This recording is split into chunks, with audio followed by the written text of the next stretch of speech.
this video, I want to discuss the concept of svadhyaya, or self-study. Svadhyaya is the fourth niyama from Patanjali's Yoga Sutras. And after that, we'll discuss the resources and inspiration section of the book.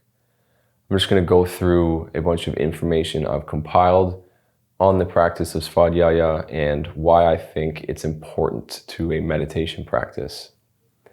So svadhyaya is a compound Sanskrit word composed of sva and dhyaya.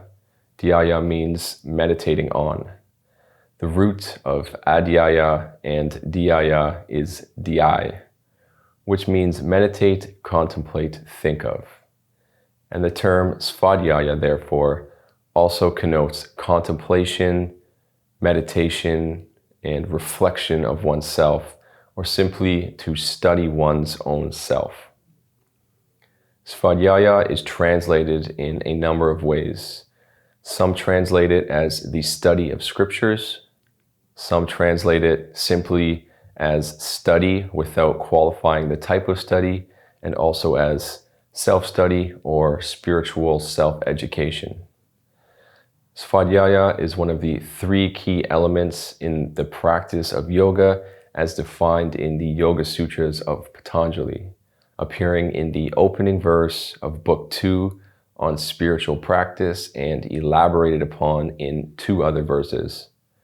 Patanjali mentions svadhyaya a second time as one of the 5 recommended observances or niyamas, along with purity, contentment, austerity, and self-surrender.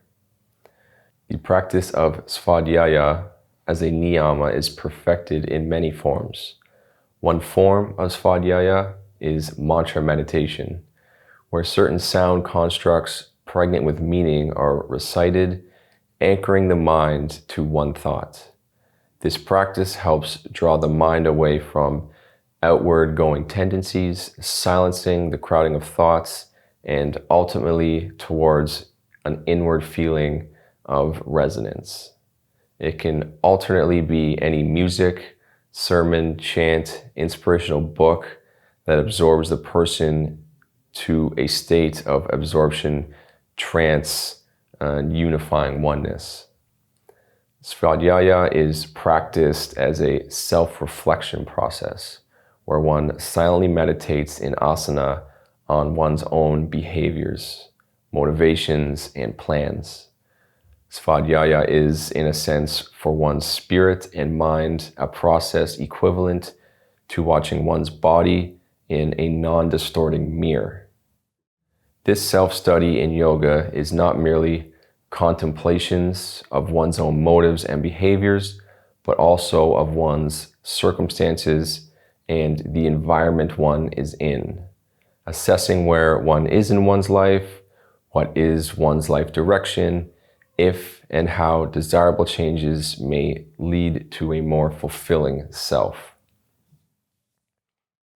So, pertaining to one of the translations mentioned earlier as simply the word study, I think, especially with the practice of meditation and to better understand the concept of meditation, it's important to apply yourself to studying books on meditation, learning from great teachers of meditation, and really finding your own self-study with the practice to really deepen your understanding and to further your learning if that's something that you're interested in doing. Moving on now to the resources and inspiration section I've included in the meditation book. It is the very last page after the journal pages. I just wanted to include a bunch of recommendations when it comes to books and literature, podcasts, different applications, and then I also noted down here who my teachers are when it comes to the practice of yoga and meditation.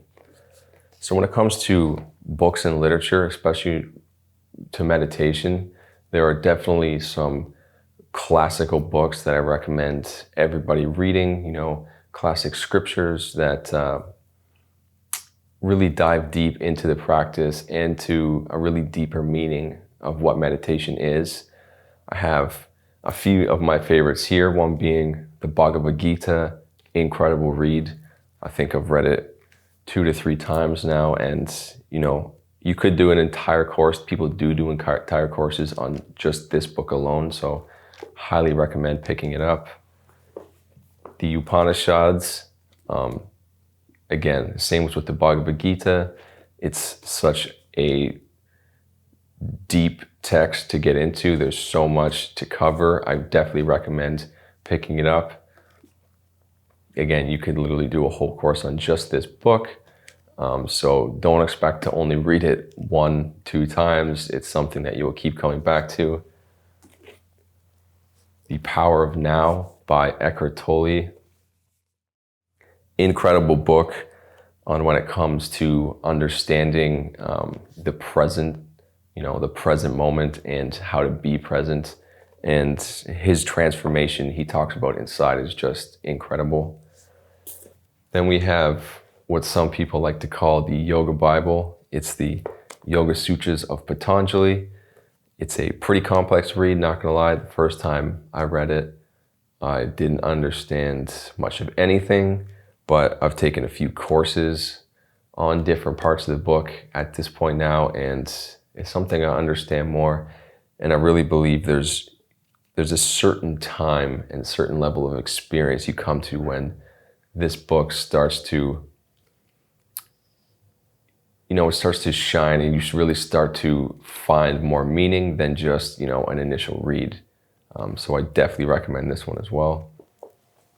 I have a few others in here that I've read that I really like. And really, when it comes to books on meditation, there is an endless amount of literature available to you. So I recommend getting out there and finding some that you connect with.